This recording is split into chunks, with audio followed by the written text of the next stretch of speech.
Billionaire CEO falls for 18-year-old girl who accidentally falls into his arms. Before we dive into this incredible love story, welcome.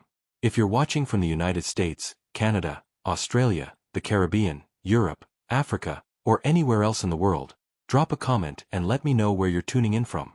And if you love emotional, heartfelt romance stories that'll make you believe in second chances, hit that like button and subscribe so you never miss a story. Trust me, you're going to want to follow this journey all the way to the end. Now, let me tell you about the moment everything changed. Picture this, a billionaire CEO who'd locked his heart away for 5 years, convinced he'd never feel anything again. A woman running late, coffee in hand, heels clicking on cobblestone. And one collision that would shatter everything he thought he knew about moving on. This is the story of how Thatcher Langford, 38, stupidly wealthy, and emotionally unavailable, met Cleo Carver on a spring morning in Charleston. How she literally fell into his arms. And how he spent the next 4 months falling for a woman he never saw coming. Some love stories whisper. This one crashed through his walls like a hurricane. The thing about mornings in Charleston is they lie to you. They smell like magnolia and promise, like maybe today won't be another day of going through motions. Thatcher Langford knew better at 38. He'd stopped believing in mornings 5 years ago, right around the time he buried his wife and learned that grief doesn't actually fade, it just learns to hide better. He stood at the edge of Waterfront Park, watching the sunrise paint the harbor gold. His son Arlo was at school. His assistant had his schedule. His empire ran itself these days, which meant he had too much time to think. That was the problem with being a billionaire in your late 30s. You could buy anything except the ability to feel something real again. The coffee cart nearby was doing good business. Tourists and locals alike, all chasing that first caffeine hit. Thatcher checked his watch. He had a meeting in 20 minutes with investors who wanted his money. They always wanted his money. That's when he heard it. No, no, no, no. The voice was pure panic, feminine and breathless. Thatcher turned just as a woman in a pencil skirt and blazer came sprinting around the corner, heels catching on cobblestone, a to-go cup tilting dangerously in her hand. She was beautiful, deep brown skin catching morning light, natural curls pulled back in a bun that was losing its battle with humidity, brown eyes wide with the kind of terror that comes from being catastrophically late. Time did that thing it does in movies. Slowed down. Got syrupy. Her heel caught a ridge in the stone. She pitched forward. The coffee went airborne. And Thatcher moved without thinking, closing the distance between them in 3 strides, arms out to catch her before she hit the ground. She slammed into his chest hard enough to knock the breath out of both of them.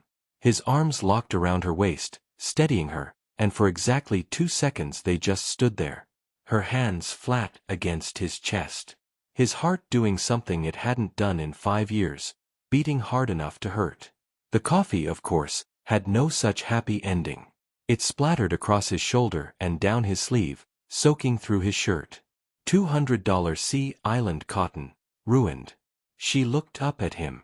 Brown eyes meeting blue. And Thatcher forgot about the coffee entirely. Oh my God. Her voice came out strangled. Oh my God, I'm so sorry. I'm so sorry, She was trying to step back but his arms were still around her and neither of them seemed capable of letting go. I just destroyed your shirt. That's an expensive shirt.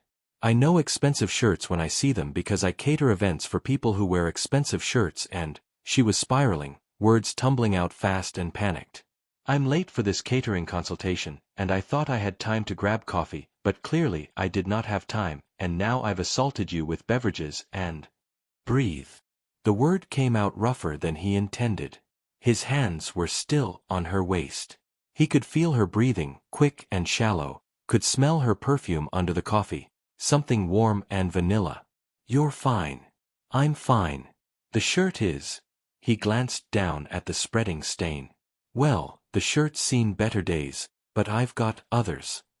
She finally managed to step back, though his arms dropped away with a weird reluctance. You're being way too nice about this. Normal people would be yelling. Maybe I'm not normal people. She was trying to brush coffee off his sleeve with her hands, which only made it worse, which only made her more flustered. I really am sorry. God, this is such a terrible first impression. You probably think I'm some kind of disaster person who just crashes into strangers and ruins their mornings. The corner of his mouth twitched. When was the last time he'd smiled? Really smiled, not the corporate version he wheeled out for investors? I was having a pretty boring morning, honestly. You improved it. That made her stop. Look up at him again. And Thatcher felt it, that pull, that spark of something he'd convinced himself was dead. She had freckles across her nose. A small scar above her left eyebrow. Laugh lines at the corners of her eyes that meant she smiled a lot, even if she wasn't smiling now. I'm Cleo. The words came out softer. Cleo Carver. Professional morning ruiner, apparently. Thatcher Langford. He held out his hand, which was stupid because they'd literally just been pressed against each other, but shaking hands felt like the only thing his brain could process. Professional morning haver. Her laugh was unexpected. Real and bright, and the kind of sound that made something in his chest crack open. She shook his hand, her grip firm, her skin warm. I really do need to go. This client is, well, she's kind of a big deal, and if I'm late she'll probably hire someone else, and I really need this job. Then go. He nodded toward Rainbow Row in the distance. But take my card. For the shirt. Send me the dry cleaning bill. I'm not sending you a dry cleaning bill, that's ridiculous. Then send it so I know you made it to your appointment without destroying anyone else's morning. That surprised her. Made her pause, her head tilting like she was trying to figure him out. Thatcher pulled a business card from his wallet. Embossed, simple, just his name and number because when you're a billionaire you don't need to list your credentials, and pressed it into her palm. Her fingers closed around it. You're serious. I'm always serious. It's a character flaw. Another one of those laughs, smaller this time but just as real. Okay, yeah, I'll text you. Let you know I didn't cause any more beverage-related incidents. She was backing away now, still holding his card, still looking at him like he was some kind of puzzle she couldn't quite solve. Thank you. For catching me. And for not yelling. And for having really good reflexes. Anytime you need catching. The words were out before he could stop them, and they hung in the air between them, meaning more than they should. Cleo's smile shifted into something softer. Something that made his pulse kick up again. Bye, Thatcher Langford. Bye, Cleo Carver. She turned and ran, heels clicking on cobblestone, that bun finally giving up completely and letting curls spill down her back. Thatcher watched her go until she disappeared around a corner, his shirt still wet with coffee, his heart still pounding in his chest. His phone buzzed. His assistant, wondering where he was. The investors, waiting. Thatcher looked down at his ruined shirt and realized he was smiling. Really smiling. For the first time in 5 years. He'd missed his meeting. He didn't care even a little bit. Thatcher made it home by noon, which his assistant considered a minor miracle given that he'd blown off the investor meeting entirely. The house was too big, 12,000 square feet of historic district elegance that his late wife had loved and he'd kept because selling it felt like erasing her. Arlo would be home from school in 3 hours. Until then, the silence pressed in from all sides. He changed shirts. Left the coffee-stained one in a pile for the housekeeper, then immediately picked it back up. Stood there like an idiot, holding expensive ruined cotton, remembering the way Cleo had looked up at him. Those brown eyes. That panic spiraling into laughter thing she'd done. His phone sat on the dresser. Silent. She probably wasn't going to text. Why would she? He'd given her his card like some kind of, what, exactly? Guy trying to pick up a woman who'd crashed into him? Thatcher Langford didn't pick up women. Thatcher Langford hadn't so much as looked at another woman with interest since Emma died, and even thinking about it made guilt crawl up his spine. Emma. Who'd been his everything at 33. who'd made him laugh and challenged him and built this life with him, who'd died in a car accident so sudden and stupid that grief hadn't even had the decency to prepare him first. Just gone. And he'd been frozen ever since, going through the motions of living because Arlo needed a father, even if that father was mostly just an expensive shell. His phone buzzed. Thatcher grabbed it so fast he nearly dropped it. Unknown number. Hi. It's Cleo. Coffee assassin from this morning. I made it to the appointment without destroying anyone else's wardrobe, so that's a win. Something in his chest unwound. He sat down on the edge of the bed, staring at the text, that stupid smile creeping back onto his face. Thatcher. That is a win. How'd the meeting go? The dots appeared. Disappeared. Appeared again. He could picture her, wherever she was, trying to figure out what to say. Cleo, I got the job. Huge event next month, like 200 people, and the client loved my menu ideas. So basically your good luck. Or maybe the universe felt bad about the shirt and decided to compensate. Thatcher, or maybe you're just that good at what you do. Cleo, look at you, being nice again. Is this a pattern? Thatcher, I have been accused of being nice before. Usually by people trying to get money out of me, so I'm suspicious of the compliment. Cleo, wait. Are you one of those rich guys who thinks everyone's after his money? Thatcher laughed out loud. Actually laughed, the sound echoing in the empty bedroom. When was the last time that happened? Thatcher, I'm one of those rich guys who's learned to be careful. But for what it's worth, you didn't ask for money. You tried to pay for my dry cleaning. Cleo, which you refused. Still not okay with that, by the way. Thatcher, get over it. The shirt was insured. Cleo, you insure your shirts? Thatcher, I insure everything. Character flaw number 2. Cleo, what was character flaw number 1? Thatcher, being too serious. You pointed it out this morning. Cleo, oh right. Yeah, you've got that whole brooding CEO thing going on. Very tall, dark, and emotionally unavailable. Thatcher's fingers hovered over the keyboard. She had no idea how accurate that was. How unavailable he'd been. How the word brooding was generous, dead inside, was closer to the truth most days. Thatcher, guilty as charged. What about you? What are your character flaws? Cleo, oh God, where do I start? I overthink everything. I apologize too much. I stress bake at 2 a.m. when I can't sleep. I'm terrible at accepting help. And apparently I assault people with coffee when I'm running late. Thatcher, the coffee thing might actually be a superpower. Cleo, how do you figure? Thatcher, you got my attention. He hit send before he could second guess it. Watched the message sit there, too honest, too revealing.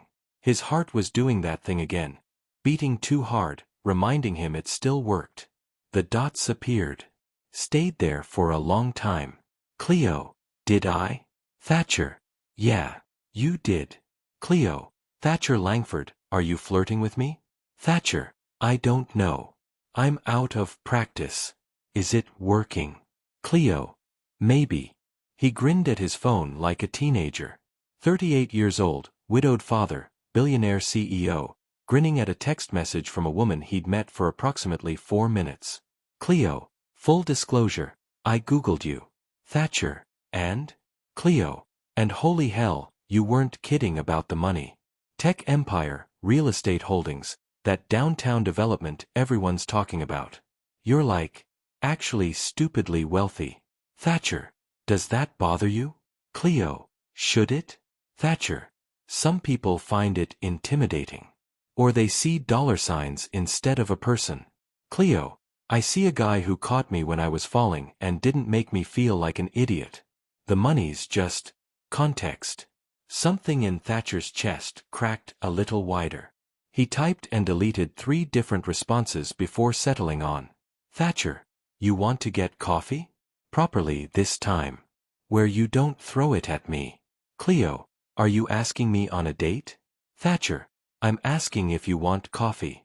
Whether it's a date depends on if you say yes. Cleo, smooth. Thatcher, is that a yes? Cleo, it's a maybe. I need to think about it because I just Googled you and found out you're a billionaire, and now I'm spiraling a little bit about whether this is real life or some kind of romantic comedy setup.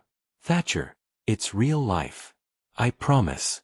I'm just a guy with too much money and not enough reasons to smile.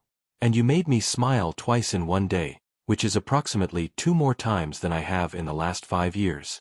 He sent it before he could stop himself.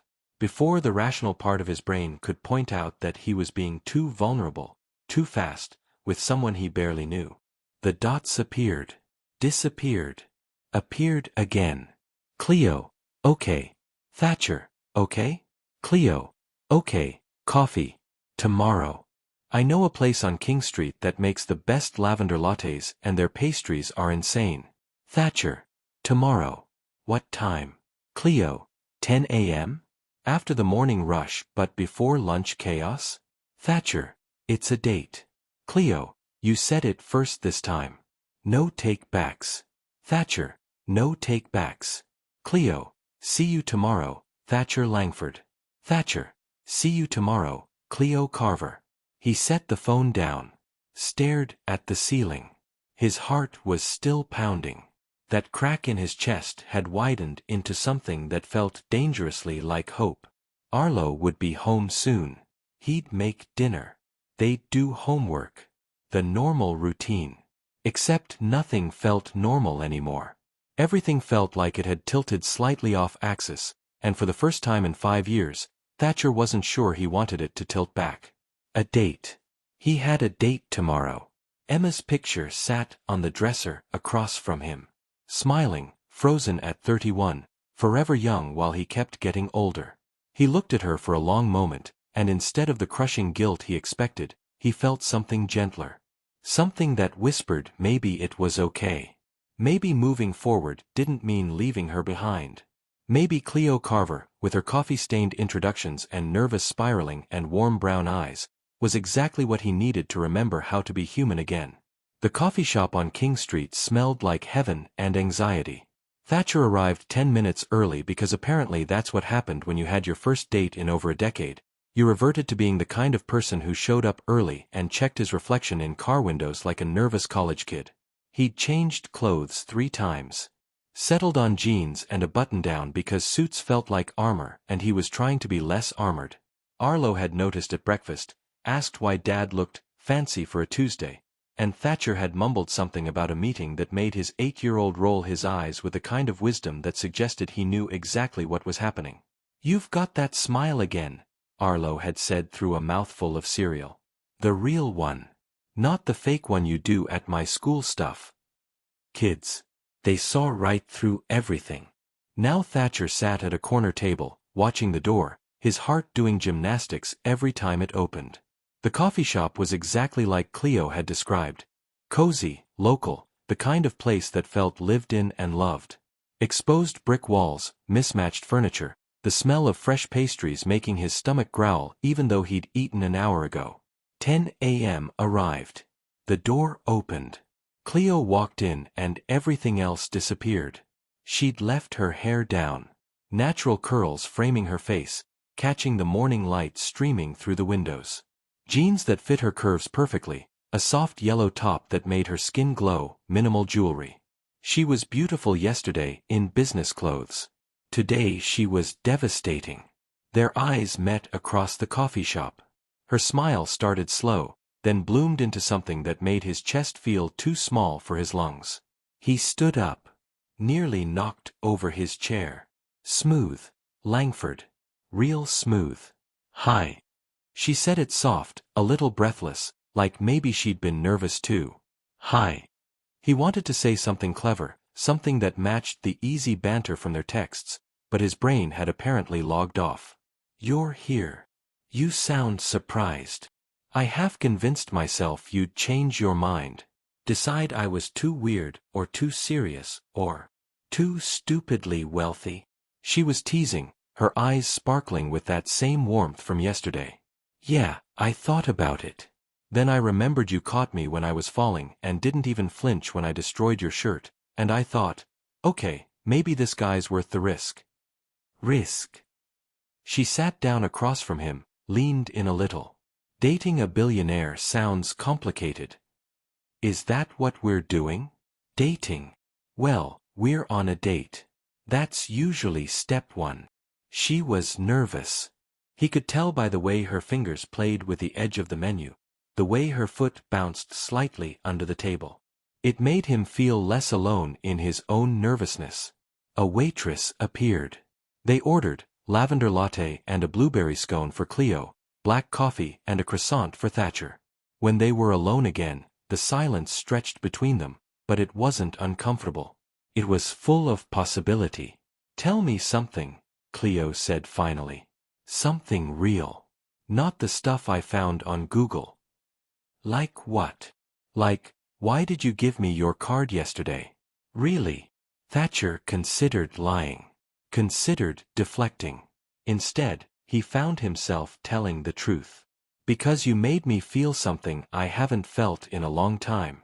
And I didn't want to let that walk away without at least trying to see if it was real. Her expression softened. What did you feel? Alive. The word came out quieter than he intended. I've been going through the motions for 5 years. Work. Arlo. Repeat. Nothing touches me anymore. Nothing gets through. Then you crashed into me, literally, and for the first time in forever I felt. He stopped. Shook his head. This is probably too heavy for a first date. No. Cleo reached across the table, her fingers brushing his. The touch sent electricity up his arm. No, it's honest. I like honest. Their drinks arrived.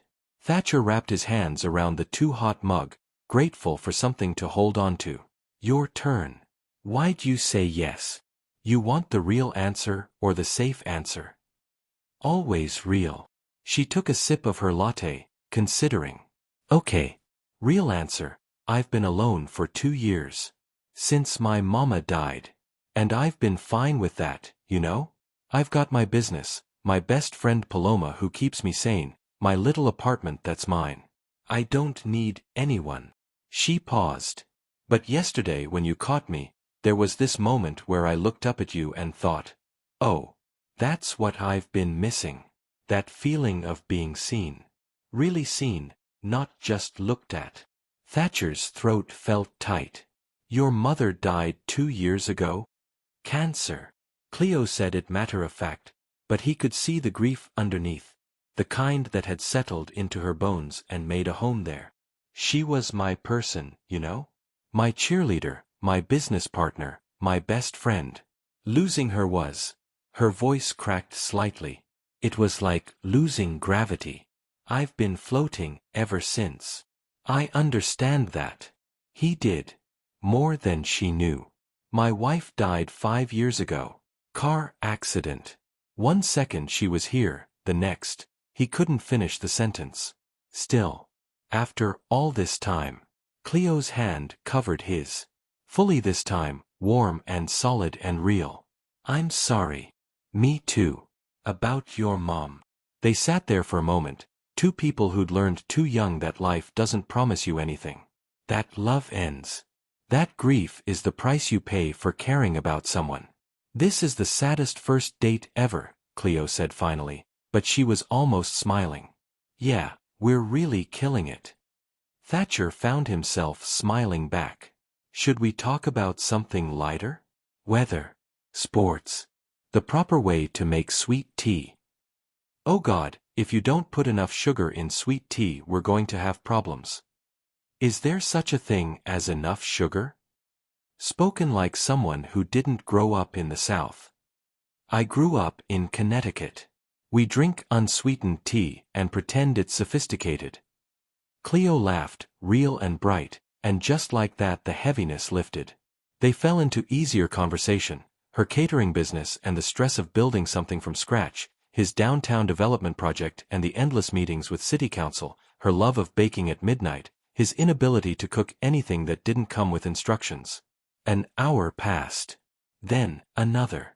The coffee shop filled up with lunch crowd and they barely noticed.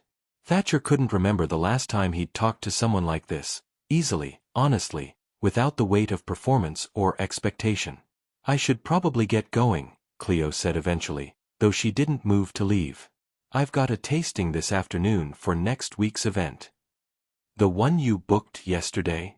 The very same. 200 people, 5 courses, and a client who changes her mind every 15 minutes. Living the dream. Thatcher stood when she did. They walked outside together, blinking in the midday sun. King Street buzzed with tourists and locals, horse-drawn carriages clopping past, the smell of salt air from the harbor mixing with restaurant kitchens and jasmine from window boxes. I had a good time, Cleo said. Even with the sad parts. Maybe especially with the sad parts. Yeah. It's nice to talk to someone who gets it. The grief thing. How it doesn't just go away. It doesn't, Thatcher agreed. But maybe it gets easier. With the right person. She looked up at him, something shifting in her expression. Are you the right person? I don't know. He was standing close enough now to see the gold flecks in her brown eyes, to count the freckles across her nose. But I'd like to find out. That's a pretty good answer. Can I see you again? You're not sick of me yet? Not even close. Cleo bit her lip, considering. Then she smiled, the kind that started in her eyes and spread slowly. Okay. Yeah. Let's do this again. Friday. Dinner. Dinner sounds great. But somewhere low-key. I'm not ready for the fancy Billionaire restaurant experience. I know a place. Nothing fancy. Best shrimp and grits in Charleston. Now you're speaking my language. They stood there another moment, neither quite ready to leave. Finally, Cleo rose up on her toes and pressed a kiss to his cheek. Quick, sweet, leaving the scent of vanilla and the warmth of possibility. Bye, Thatcher. Bye, Cleo. He watched her walk away, her curls bouncing, her yellow top bright against the historic district backdrop. His cheek still burned where she'd kissed him. Thatcher pulled out his phone. Texted his assistant that he'd be late getting back to the office. Texted Arlo's school that he'd be picking him up personally today instead of having the nanny do it. For the first time in 5 years, work could wait. Life was happening, and he wasn't about to miss it. Friday came too slow and too fast at the same time. Thatcher spent 3 days in back-to-back meetings trying to focus on real estate acquisitions and development timelines while his brain kept drifting to yellow tops and warm brown eyes, and the way Cleo's laugh made something in his chest feel lighter. Arlo noticed. Of course he did. You're different lately, his son said Wednesday night over dinner. 8 years old and already too observant for his own good. Different how? Less sad. Arlo said it simple, matter-of-fact, the way kids do when they're stating something obvious to the universe. You smile more. Like, for real. Not the pretend kind. Thatcher's throat went tight. Had he been that transparent? That obviously miserable for 5 years that his 8-year-old son could clock the difference? I didn't know I did a pretend kind of smile.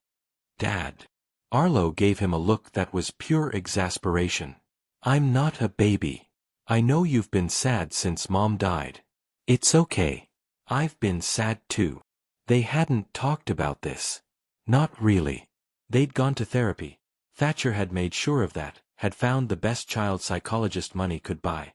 But they hadn't talked about it together, just the two of them, in years.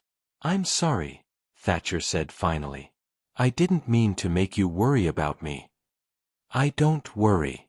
I just notice. Arlo pushed his broccoli around his plate. Is it because of the lady? What lady? Dad. Come on. You're going out tomorrow night and you bought new shoes and you've been checking your phone like every 5 seconds. You're seeing someone. Busted by an 8-year-old. Thatcher ran a hand through his hair. Yeah, I am. Her name's Cleo. We just met but, he didn't know how to finish that sentence. But what? But she makes me feel human again? But I haven't stopped thinking about her since she crashed into me? But I'm terrified and excited in equal measure. Do you like her? I do. Does she make you happy? She does. Arlo nodded, processing this with the serious expression he got when he was thinking hard about something. Then that's good. You should be happy. Mom would want you to be happy. Thatcher's eyes stung. He looked away, blinking hard. You think so? I know so. She told me once, before she died. She said if anything ever happened to her, I had to make sure you didn't turn into a grumpy old man who forgot how to have fun. That sounded exactly like Emma. Even at 31, even facing the unknowable future, she'd been thinking about them. Making sure they'd be okay. So you're okay with this? With me seeing someone? As long as she's nice to you. And to me. She better be nice to me. I'm sure she will be. Good. Now can I have dessert? And just like that, the serious moment was over. Thatcher let Arlo have ice cream, watched him do homework, tucked him into bed.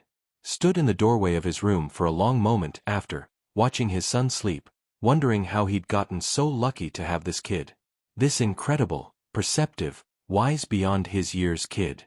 Friday evening arrived. Thatcher showed up at Cleo's apartment at 7, wearing those new shoes Arlo had called him out for.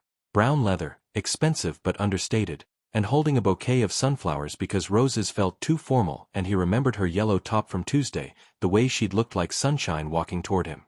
She opened the door and his breath caught. She wore a sundress, coral-colored, that showed off her shoulders and made her skin glow. Her curls were pulled back on one side with a clip, showing off that scar above her eyebrow. Minimal makeup except her lips, which were painted a shade of wine that made him think thoughts he probably shouldn't be thinking on a second date. Sunflowers. She took them with a smile that started slow and spread like honey. My mama's favorites. I didn't know. Lucky guess. Lucky, huh? She stepped back, let him into her apartment. It was small like she'd said, but warm. Lived in. String lights hung along one wall, photographs everywhere, her mother, he realized, in most of them. A woman with the same warm eyes and gorgeous smile, sometimes alone, sometimes with a younger Cleo. The kitchen smelled like vanilla and cinnamon, and there were recipe cards scattered across the counter in handwritten notes. Your place is nice. It's tiny. Probably smaller than your closet. Size doesn't matter. It feels like you. That's what matters. She looked at him over her shoulder as she filled a vase with water for the sunflowers. You're good at that, you know. At what? Saying the right thing. Making me feel seen. I'm just telling the truth. Most people don't. They say what they think you want to hear. She arranged the flowers, her fingers gentle on the petals. You ready? I'm starving and you promised me the best shrimp and grits in Charleston. The restaurant was exactly what he'd promised. Low-key, local, the kind of place where everyone knew each other and tourists rarely ventured. Checkered tablecloths, mason jar glasses, a menu written on a chalkboard. They sat in a corner booth, knees bumping under the table, and ordered sweet tea and shrimp and grits and hush puppies that came out hot and perfect. Okay, Cleo said after the first bite, her eyes closing in something close to ecstasy. You weren't lying. This is incredible. Told you. How'd you find this place? I thought billionaires only ate at restaurants with 3 Michelin stars and waiters in tuxedos. You've got a lot of billionaire stereotypes, Carver. Can you blame me? This is all new territory for me. For me too. The dating thing. I haven't done this in, he stopped, calculating. 15 years? I was with Emma since college. Childhood sweethearts. Something like that. We met freshman year, got married at 25, had Arlo 3 years later. It was all very traditional and planned and... He shook his head. I thought I had it all figured out, you know? The whole life thing. Then she died and I realized I didn't know anything. Cleo's hand found his across the table. She did that now, he realized. Touched him when things got heavy, like she was anchoring him to the present. "You're doing okay now though. You and Arlo. We're surviving. Some days better than others. That's all any of us can do. Survive and try to find moments of joy in between the hard parts. Is that what you've been doing? Since your mom. Trying to. Some days are easier than others." She squeezed his hand. "But this, you're a good moment. A really good moment." They ate, talked, laughed over stories, her disastrous early catering attempts, his inability to understand modern technology despite building a tech empire, Arlo's recent obsession with dinosaurs and his determination to become a paleontologist. "He sounds amazing," Cleo said. "He is. He's better than I deserve. Don't do that. Don't diminish yourself. I'm not. I haven't been the best father these past few years. I've been present but not really there, you know? Going through motions. But you're here now. That's what matters. You're showing up." Dessert came, bread pudding with bourbon sauce that they shared, trading bites, their forks occasionally tangling. The restaurant emptied out around them. The waitress stopped asking if they needed anything, just let them sit. "I don't want this night to end," Cleo said finally. It was past 10. They'd been there for 3 hours. "Me neither. Walk with me. There's a spot on the Battery I love. The water's beautiful at night." They paid, Thatcher insisted, and for once Cleo didn't argue, and walked through downtown Charleston as the city settled into evening quiet. The Battery promenade stretched along the waterfront, gas lamps flickering, the harbor dark and vast beyond the seawall. Cleo led him to a bench overlooking the water. They sat close, shoulders touching, the night air warm and salt-sweet. "Thank you," she said softly. "For what?" "For reminding me what this feels like. Hope. Possibility. That flutter in your chest when someone looks at you and really sees you." Thatcher turned to face her.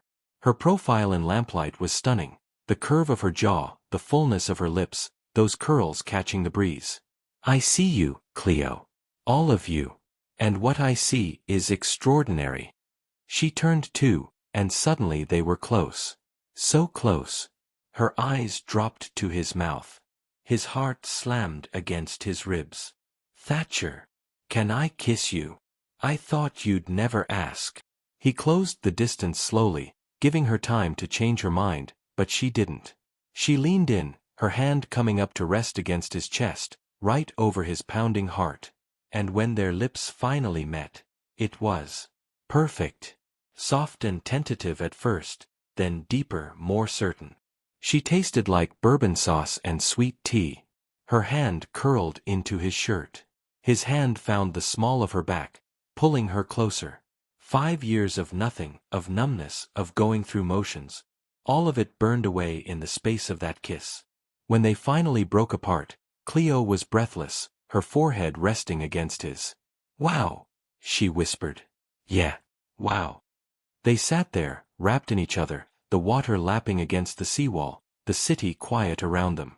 And for the first time in 5 years, Thatcher Langford felt like maybe, just maybe, he was going to be okay. More than okay. He was going to be happy.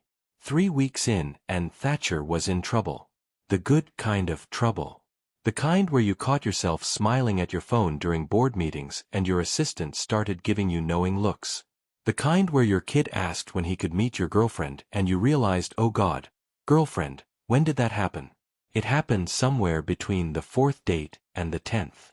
Somewhere between meeting Cleo's best friend Paloma, who'd interrogated him like a defense attorney and apparently given her approval, and introducing Cleo to Arlo, who'd sized her up with those 8-year-old eyes and declared her pretty cool, I guess, which was basically a standing ovation coming from him. It was early July now.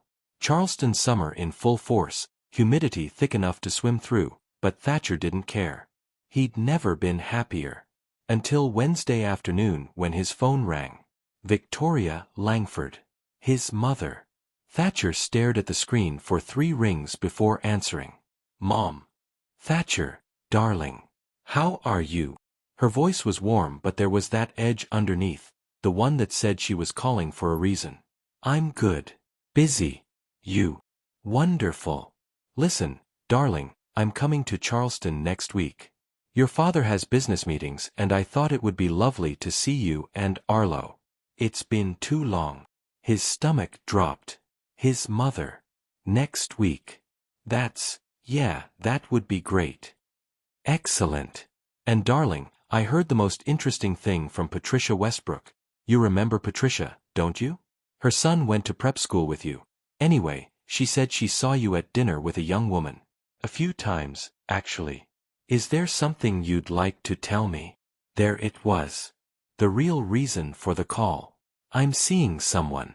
Her name's Cleo. Silence. Then, how wonderful. Tell me about her. What does she do? Where's her family from? She's a caterer. Runs her own business. Her mom passed away a couple years ago. Oh, that's tragic. And her father. Thatcher realized he didn't know.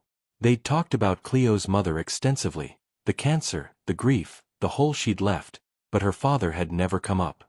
I'm not sure. She doesn't talk about him. I see. His mother's tone shifted, became more careful. And you're serious about this woman? You've introduced her to Arlo. I have. Thatcher. A pause. I'm thrilled you're moving on. Truly. Emma wouldn't want you alone forever. But you have to think about what's appropriate. You have a certain position in society, certain expectations. Mom. Don't. I'm not being snobbish, darling, I'm being practical. A woman who runs a catering business is lovely, but is she prepared for your world? The galas, the charity events, the board dinners? People will talk. Let them talk. It's not just about you. It's about Arlo. About the family legacy. Your father built an empire and you've expanded it beautifully, but that comes with responsibilities. I'm aware of my responsibilities. Thatcher's jaw was tight. And Cleo's amazing. She's smart and funny and genuine and she makes me happy. Isn't that enough? Of course it is, darling. I just want you to be sure. To think about the long term. These things matter. They talked a few more minutes, logistics for her visit, Arlo's summer activities, nothing important, but the damage was done. When Thatcher hung up, his good mood had evaporated. These things matter. Translation, Cleo's not good enough for our world. He'd known this would come. Known that eventually his family, his social circle, the entire apparatus of old money Charleston would have opinions about him dating a woman who wasn't from their world. He just hadn't expected it to bother him this much. His phone buzzed. Cleo. Cleo. Emergency. Need you. Can you come over? His heart jumped. He was already grabbing his keys. Thatcher. On my way. He made it to her apartment in 15 minutes, took the stairs 2 at a time, knocked harder than he meant to. Cleo opened the door and she was crying. Not sobbing, but tears tracking down her cheeks, her eyes red, her hands shaking slightly. Hey. He was inside immediately, pulling her into his arms. What happened? Are you hurt? I'm fine. She pressed her face into his chest. I'm not fine. He held her, one hand in her curls, the other rubbing circles on her back. Waited until her breathing steadied. Talk to me. She pulled back, wiped at her face. I lost the contract. The big event I've been planning for months, the one that was going to put my business on the map, the client pulled out. Said she found someone else. Someone with more experience. Cleo. And I know why. Her voice cracked. Paloma told me. Apparently word got around that I'm dating you, and suddenly I'm not serious enough for high-end events. Like I'm some kind of social climber using you to advance my business. Thatcher felt sick. That's insane. Your work speaks for itself. Does it? Because right now it feels like everything I've built is falling apart because people think I'm with you for the wrong reasons. People are idiots. That doesn't help me pay my bills, Thatcher. She moved away from him, pacing her small living room. I can't afford to lose clients. This business is all I have. It's what I built with my mama, it's her legacy, and now it's... She stopped, her shoulders shaking. I can't lose this too. He wanted to fix it. Wanted to throw money at the problem, make calls, use his influence to get her the contract back. But he knew that was exactly the wrong move. That would only prove people right, that she needed him, that she couldn't make it on her own. What can I do? He asked instead. Tell me how to help. I don't know. She sank onto her couch, her face in her hands. Maybe they're right. Maybe we're moving too fast. Maybe the wealth gap between us is too big and we're kidding ourselves thinking this can work. Don't say that. Why not? It's true, isn't it? You live in a mansion. I live in a studio apartment. You wear suits that cost more than my rent. I stress bake at 2 a.m. because I can't afford to fail. We're from different worlds, Thatcher. I don't care about any of that. But I do. She looked up at him, her eyes fierce through the tears. I care that people think I'm using you. I care that my business is suffering because I'm dating you. I care that your mother probably thinks I'm not good enough. How did you? Paloma heard things. Society gossip. Your mother's in town next week and apparently she has opinions about the little caterer dating her son. Thatcher sat down next to her. Close but not touching because he didn't know if she wanted that right now. My mother called me today. She does have opinions. I told her they didn't matter. But they do matter. To you, whether you admit it or not. And they matter to your world, which is going to be our world if we keep doing this. So what are you saying? Cleo was quiet for a long moment. When she spoke, her voice was small. I'm saying maybe we need to slow down. Take a step back. Figure out if this is really worth all the complications. It's worth it. He said it with certainty he felt in his bones. You're worth it. Am I? Because right now I feel like I'm ruining your life. You're not. Your mother doesn't approve. My business is tanking. We're causing problems for each other and we've only been together a month. What happens in 6 months? A year? When does the reality of our different worlds become too much? Thatcher didn't have an answer. Couldn't promise her that it would be easy, that people wouldn't judge, that their differences wouldn't cause problems. All he could do was take her hand, thread their fingers together, and hold on. I don't know, he admitted. I don't know if this will be easy. Probably won't be, if I'm honest. But I know I don't want to stop trying. I know that before you, I was half alive, going through motions. And now I feel everything, and yeah, that includes the hard stuff, but it's real. You make me real again. Thatcher. I love you. The words came out raw, unplanned. I love you, Cleo. And I know it's fast and I know it's complicated and I know we have 1,000 obstacles, but I love you anyway. So we can slow down if you need to. We can take a step back. But I'm not giving up. Not on this. Not on us. Cleo stared at him, tears still on her cheeks, her hand tight in his. You love me. Yeah, I do. That's really inconvenient timing. I know. I think I love you too. Which makes this so much harder. Or so much easier. Depends how you look at it. She laughed, watery and broken. You're ridiculous. So I've been told. She leaned into him, her head on his shoulder. They sat like that for a while, the air conditioning humming, the world outside her apartment continuing without them. What do we do? She asked finally. We figure it out. Together. One problem at a time. He kissed the top of her head.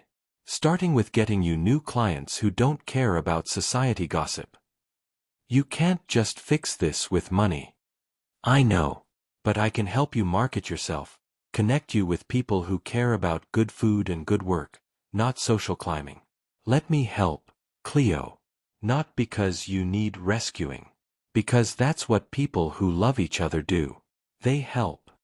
She was quiet. Then, okay. Okay. Okay. But on my terms. No throwing money around. No using your influence to force people to hire me. Genuine connections. Genuine opportunities. Deal. And I'm meeting your mother next week. Thatcher grimaced. You don't have to. Yes, I do. If we're doing this, really doing this, I'm not hiding from your family. Let her have her opinions. I can handle it. You're sure? No. But I'm doing it anyway. He pulled her closer, breathing in vanilla and determination. Outside, thunder rumbled. Summer storm rolling in off the ocean. Inside, they held each other and tried to believe love could be enough. Even when the world said it wasn't. Victoria Langford arrived in Charleston like a Category 3 hurricane, polished, powerful, and leaving no doubt about her presence. Thatcher picked her and his father up from the airport Tuesday afternoon, endured the drive back where his mother commented on everything from traffic patterns to the new developments changing their Charleston into something unrecognizable. His father, Richard, just patted his shoulder and whispered, "Courage, son," which didn't help at all. Dinner was Thursday. Thatcher's house, because neutral territory didn't exist when Victoria Langford was involved. Arlo was with the nanny for the evening. "Let's not overwhelm the poor dear on first meeting," his mother had said, which translated to, "I want to interrogate her without witnesses." Thatcher spent all day Thursday a nervous wreck. Changed clothes twice. Paced. Called Cleo 3 times to make sure she was okay, that she wasn't going to bail, that she knew she didn't have to do this. "I'm doing this," she'd said the 3rd time, her voice firm despite the nerves he could hear underneath. "Stop worrying. I can handle your mother. My mother once made a sitting governor cry at a charity auction. Then it's good I'm not a sitting governor." Now it was 7 p.m. The house was ready, the housekeeper had outdone herself, the dining room looked like something from a magazine, and there was enough food to feed twice their number because Cleo had insisted on catering the meal herself. "Absolutely not," Thatcher had argued. "You're not serving my mother. You're meeting her as my girlfriend. I'm meeting her as both. This is what I do, Thatcher. I'm not going to pretend I'm something else just to make her comfortable." God, he loved her. The doorbell rang at 7:30. Cleo was exactly on time, because of course she was. Thatcher opened the door and forgot how to breathe. She wore a dress, deep emerald green that made her skin glow, fitted at the waist, falling to just below her knees. Professional but stunning. Her curls were styled, pulled back from her face but left loose down her back. Simple gold jewelry.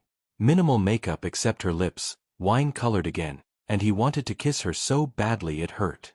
"Hi," she said, and he heard the nerves in that one word. "You look incredible." "I look terrified." "That too. Come here." He pulled her inside, wrapped his arms around her for just a moment, breathing her in. "Vanilla and courage. You've got this. And I've got you. No matter what happens. Promise. Promise." "Thatcher? Is that her?" Victoria's voice floated from the living room, cultured and cutting. Cleo pulled back, squared her shoulders. "Showtime." They walked in together, his hand at the small of her back.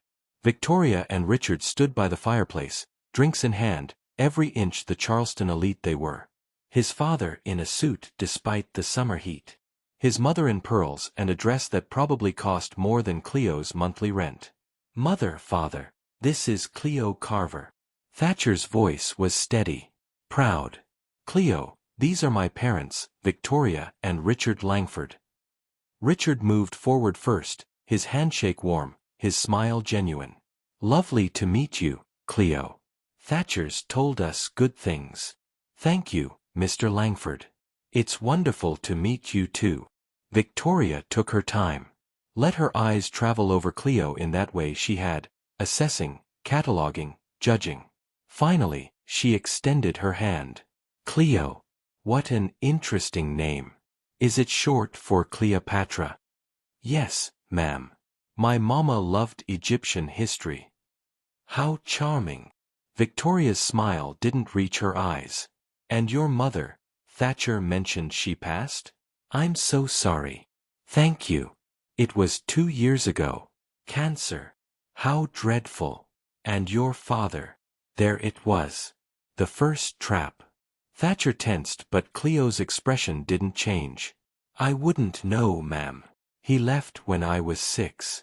Haven't seen him since. Victoria's eyebrows rose slightly. I see. I know what you're thinking, Cleo said, her voice calm but with steel underneath. Single mother, absent father, working-class background. I'm sure that's not what you imagined for your son. But my mama raised me to be honest, to work hard, and to never apologize for where I come from. So I won't. The room went silent. Richard looked impressed. Thatcher wanted to applaud. Victoria's expression was unreadable. Then, surprisingly, his mother smiled. Small, but real. I appreciate honesty, Cleo. Sit. Let's eat. I understand you prepared the meal yourself. I did. Southern cuisine with some modern twists. I hope you'll enjoy it. Dinner was complicated. The food was extraordinary. Cleo's crispy she-crab soup, her bacon-wrapped scallops with peach gastrique, her low country boil reinvented as something elegant. Even Victoria had to admit it was impressive. But between courses, the interrogation continued. So you run a catering business. How entrepreneurial. Is it profitable? Getting there. I'm building clientele, establishing reputation. Thatcher mentioned you lost a significant contract recently. How unfortunate. Cleo didn't flinch. I did. But I'll rebuild. That's what entrepreneurs do. Of course. And you understand, I'm sure, that being with Thatcher comes with certain expectations. Public appearances, charity events, social obligations. I understand there are expectations. Whether I meet them remains to be seen. Cleo's not interested in my social calendar, mother. She's interested in me. Victoria turned to her son.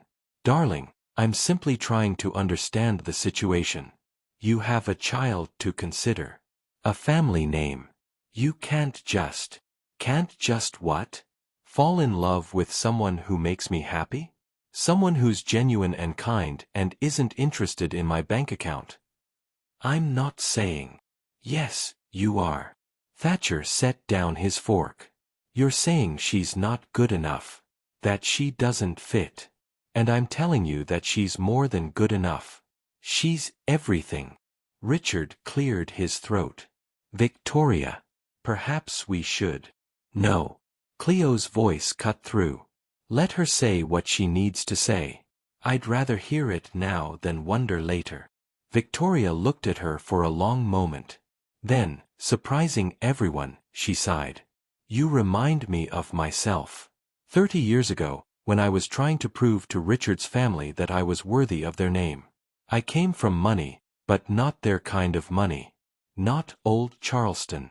They thought I was too ambitious, too outspoken, too much, Richard finished gently. And they were wrong. Best decision I ever made was ignoring them. Victoria's expression softened. Just slightly. I'm not trying to be cruel, Cleo. I'm trying to protect my son. He's been through hell. Lost his wife. Raised Arlo alone. Built an empire while grieving. I just want to make sure. She stopped. Started again. I want to make sure you understand what you're signing up for. I understand it's complicated, Cleo said. I understand people will judge. I understand I'm not from your world and never will be. But I also understand that I love your son. And he loves me. And sometimes that has to be enough. Does it? I think so. I think love is either enough or it isn't worth having. Victoria was quiet. Then she picked up her wineglass, studied Cleo over the rim. The soup was exceptional. The scallops even better. You have genuine talent. It wasn't approval. Not quite. But it wasn't dismissal either. Thank you. And you make my son happy. I can see that. He hasn't looked this alive in years. He makes me happy too. Good. Victoria set down her glass. Then I suppose we'll have to find a way to make this work. For his sake. And for Arlo's. That boy deserves to see his father in love. Thatcher's throat went tight. He reached under the table, found Cleo's hand, squeezed. She squeezed back, and when their eyes met, he saw relief and triumph and love all mixed together. After dinner, after his parents left with promises to see Arlo tomorrow, after the dishes were done and the house was quiet, Thatcher pulled Cleo into his arms in the empty dining room. You were amazing. I was terrified. You didn't show it. Years of fake it till you make it. She rested her head against his chest. Your mom's intense.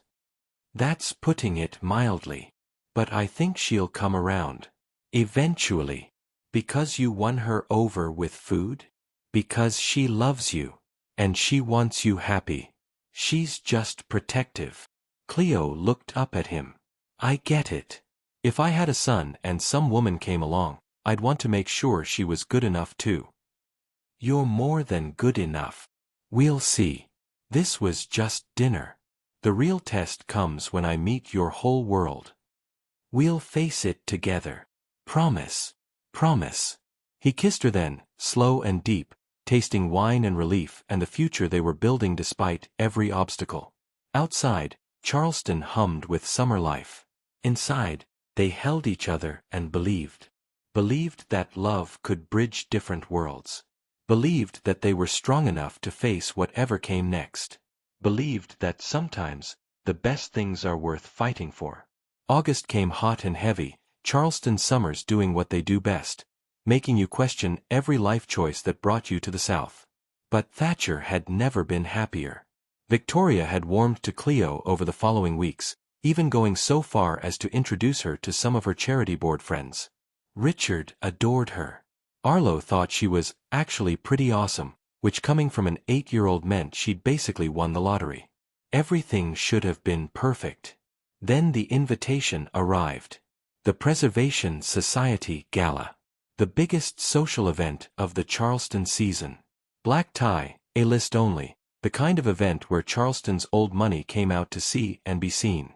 Thatcher had been a fixture there for years, first with Emma, then alone after she died, always writing checks and making small talk and hating every minute of it. This year would be different. This year, he'd have Cleo. I don't know about this, she said when he showed her the invitation. They were at her apartment, curled up on her couch, the AC struggling against the heat. That's your world, Thatcher. The kind of event where everyone knows everyone and I'll stick out like the most beautiful woman in the room? Like the caterer who doesn't belong. You belong because you're with me. Do I though? She pulled away, tucked her knees up. Your mom's been nice lately, yeah, but I still see the way she looks at me sometimes. Like she's waiting for me to use the wrong fork or say the wrong thing. Cleo. And that's fine. I get it. I'm not from your world. But going to that gala, being on display in front of everyone, she shook her head. I don't know if I'm ready for that. Then we won't go. You have to go. You're on the board. Then we'll go together. Or not at all. He took her hand. I'm not doing this without you. Not the gala, not any of it. You're my partner now. That means we face things together. She looked at him for a long moment. You really mean that? Every word. Okay, I'll go. But if I embarrass you? Impossible. Thatcher. You could show up in jeans and a t-shirt and you'd still be the most impressive person there. Because you're real. You're genuine. You built something from nothing, and you did it without connections or family money or any of the advantages everyone in that room takes for granted. Her eyes were shining. You're pretty good at the pep talk thing. I've been practicing. The gala was Saturday. Cleo spent the week stressed, and Thatcher spent it trying to convince her everything would be fine. Paloma came over Thursday to help her shop for a dress, something that turned into an ordeal because Cleo refused to let Thatcher pay for it. I'm buying my own dress, she'd said firmly. With my own money.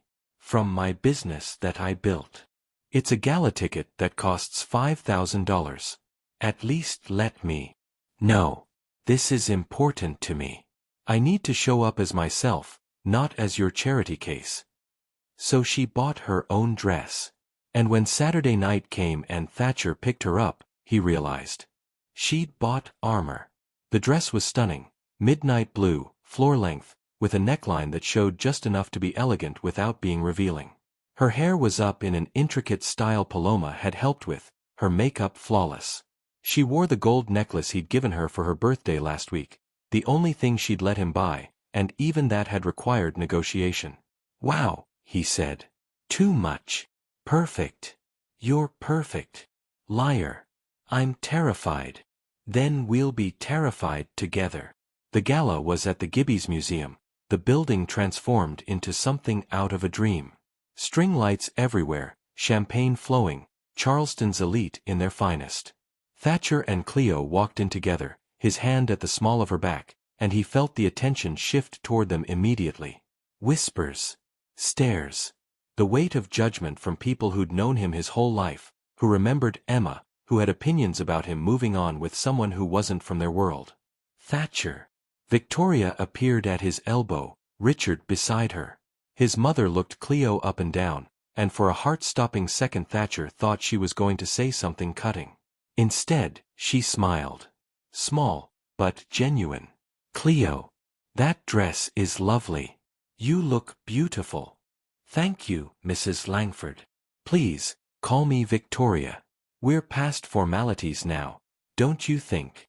She looped her arm through Richard's. Come. There are people I'd like you to meet. Properly this time. The next 2 hours were a whirlwind. Victoria introduced Cleo to everyone, board members, society matrons, business leaders. And to Thatcher's amazement, Cleo charmed them all. She was honest about her background, confident about her business, warm without being desperate for approval. She talked about food with the passion of someone who genuinely loved what she did, and people responded to that authenticity. Your young lady is delightful, Patricia Westbrook said at one point. Victoria says she's a caterer? My daughter's getting married next spring. Perhaps we should talk. More connections. More conversations. By the time dinner was served, Cleo had 3 potential new clients and Thatcher's heart was so full he thought it might burst. They danced after dinner, swaying to a jazz band. The museum transformed into something magical under night sky visible through skylights. See. Thatcher murmured against her ear. You belonged here all along. I belong with you, she corrected. That's different. Is it? Yeah. Because tomorrow these people go back to their world and I go back to mine. The dress comes off, the hair comes down, and I'm just Cleo again. The girl from a studio apartment who stress bakes at 2 a.m. You're never just anything. You're extraordinary. She rested her head on his shoulder. I love you. I love you too. Even when this is hard? Especially then. They danced until late, until the crowd thinned, until it was just them and the music and the promise of everything they were building together. When Thatcher took her home, he walked her to her door like he always did, kissed her like she was the only thing keeping him tethered to earth. Thank you, she said against his lips. For tonight. For defending me. For loving me even though I make everything complicated. You don't make it complicated. You make it worth it. Inside her apartment, Cleo kicked off her heels and unpinned her hair, letting curls fall free. She looked at herself in the mirror. The expensive dress, the borrowed confidence, the woman she'd been tonight versus the woman she was every other day. Penny for your thoughts, Thatcher said from the doorway. I'm thinking that maybe I can do this. Your world and mine. Maybe they don't have to be separate. Maybe there's a version of this where I fit into your life and you fit into mine and we build something new together. I'd like that. Yeah. Yeah. Because I don't want my world or your world. I want our world. One where it doesn't matter who came from where or who has what. Where all that matters is that we choose each other. Every day. Even when it's hard. Cleo turned to face him, this man who'd caught her when she was falling, literally and figuratively, who'd seen her at her worst and loved her anyway, who'd defended her to his family and his society and never once asked her to be anything but herself. "Marry me," she said. Thatcher froze. "What?" "I know it's supposed to be your line. I know I'm supposed to wait for the big romantic gesture. But I'm not good at waiting and I'm terrible at being traditional and I love you so much it scares me. So marry me, Thatcher Langford. Build this life with me. Our world. Together." He stared at her for 3 heartbeats. Then he was across the room, pulling her into his arms, kissing her like she was oxygen and he'd been drowning. "Yes," he said against her mouth. "Yes, absolutely yes." "Really? Did you think I'd say no? I thought maybe you'd want to be the one to ask." "I was planning to. Had a whole thing planned for next month. Ring and everything." "You have a ring?" "Had it for 2 weeks. Been carrying it around waiting for the perfect moment." Cleo laughed, bright and joyful. This wasn't the perfect moment. This was better. Because it was you. Being brave and honest and exactly who you are. He kissed her again. "Wait here." He went to his car, came back with a small velvet box. Inside was a ring, simple, elegant, a single diamond on a platinum band. Nothing ostentatious. Just beautiful. "I was going to do this at the Battery," he said, sliding it onto her finger. "Where we had our first kiss. Big romantic sunset thing. But this is perfect. You in your armor dress, proposing to me in your apartment that smells like vanilla and cinnamon. This is us. Real and imperfect and exactly right. We're really doing this. We really are. Your mother's going to have opinions. Let her. We'll face her together. Society's going to talk. Let them. We'll face them together too. It's not going to be easy. I don't want easy. I want you." Cleo looked at the ring on her finger, then at the man who'd given it to her. The billionaire CEO who'd been dead inside until she crashed into him. Who'd chosen her over comfort, over expectations, over everything his world said he should want. "Our world," she said. "Our world," he agreed. And outside, Charleston slept. Inside, 2 people who'd learned that love doesn't care about differences, about backgrounds, about the walls society builds. Love just is. Messy and complicated and absolutely worth fighting for. They'd fight. Together. And they'd win. Because that's what you do when you find the person who makes you feel alive again. You hold on. You choose them. Every single day. And you build something beautiful from the ruins of what came before.